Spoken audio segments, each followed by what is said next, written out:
adalah cairan vital dalam tubuh manusia yang berperan penting dalam berbagai fungsi fisiologis. Golongan darah adalah pengklasifikasian darah dari suatu individu berdasarkan ada atau tidak adanya zat antigen warisan pada permukaan membran sel darah merah.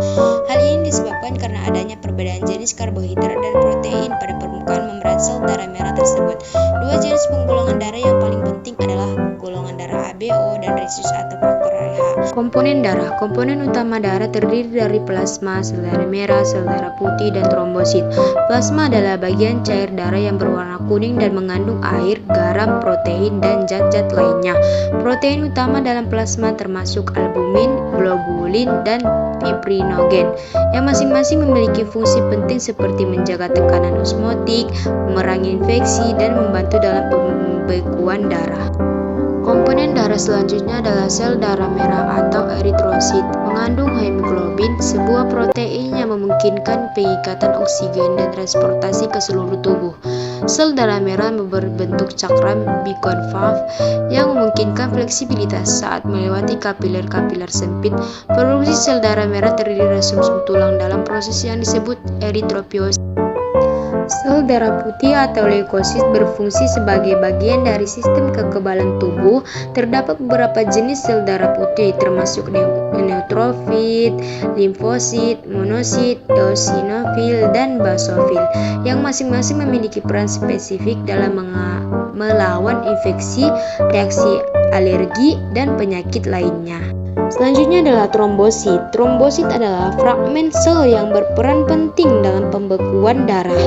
Ketika terjadi luka, trombosit berkumpul di lokasi cedera dan bekerja sama dengan faktor pembekuan darah untuk membentuk gumpalan yang menghentikan perdarahan.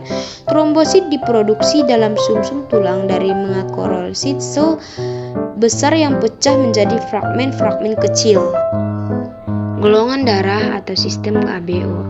Nah, untuk golongan darah A, agglutinogen atau antigen pada eritrositnya A, dan untuk agglutinin atau antibodi pada plasma darahnya B.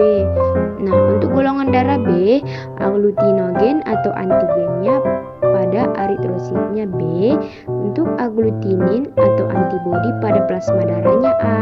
Nah, untuk golongan ABO, agglutinogen atau antigen pada eritrositnya A dan B, untuk agglutinin atau antibodi plasma darahnya tidak ada.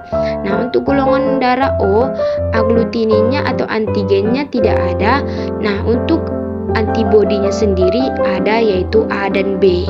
Materi selanjutnya yaitu golongan darah resus.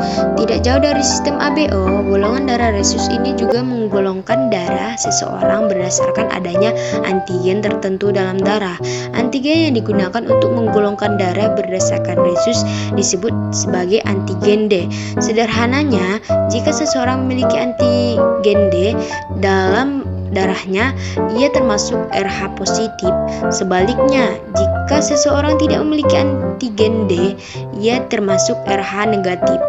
Materi yang terakhir yaitu manfaat uji golongan darah.